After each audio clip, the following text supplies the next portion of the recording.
Hello everyone, I'm Andrew, and today we're going to look at the gameplay in Warframe. Third-person shooters have always had a unique perspective when compared to first-person shooters, and most have adopted a fixed, over-the-shoulder camera view. Warframe's done this very well, and its gunplay and melee combat are very solid.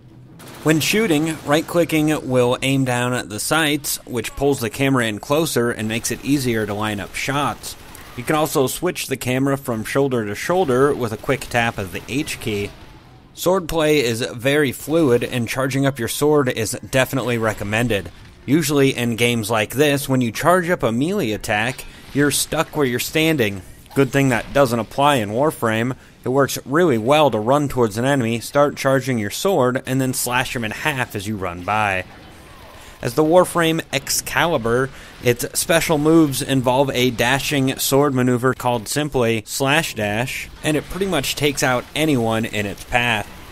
There's also a skill called Radial Flash that works as an AoE stun, blinding the enemies around it. Then there's the Radial Javelin skill, which launches javelins at the enemy and sticks them into the walls. And finally, there is a super jump, which simply makes you jump higher. The offensive skills feel really solid. The slash dash is easily the best skill, as it only costs 25 energy, while the javelin skill will insta-kill just about any enemy, but it costs a whopping 100 energy. I haven't unlocked any other Warframes, but they each have their own sets of skills, ranging from magic users to a Rhino type of Warframe that specializes in charging and ramming enemies. There's also a ton of loot. You'll find mods for your Warframe and weapons, credits burst out of storage lockers, and there's even a sci-fi version of the clay pot. You'll get blueprints that drop off of bosses that you can then use to build just about everything in the game. You'll need parts, but you'll find them as drops from enemies. Warframe seems to have just about everything you need to make an amazing game, and Digital Extremes sure is working hard to make that happen. Updates and hotfixes come out quickly. There are bugs, of course. This is still considered a beta. My biggest concern is that Warframe reuses assets far too often.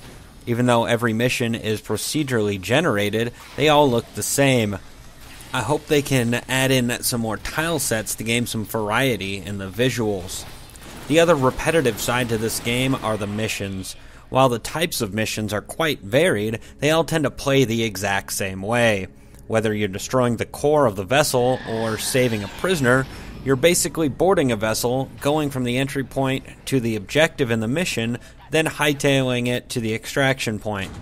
I don't know what they can really do about it, though. Since all the missions take place on large vessels in space, their mission variety is kinda limited. It's not stopping me from playing it, though. I'm still having a blast.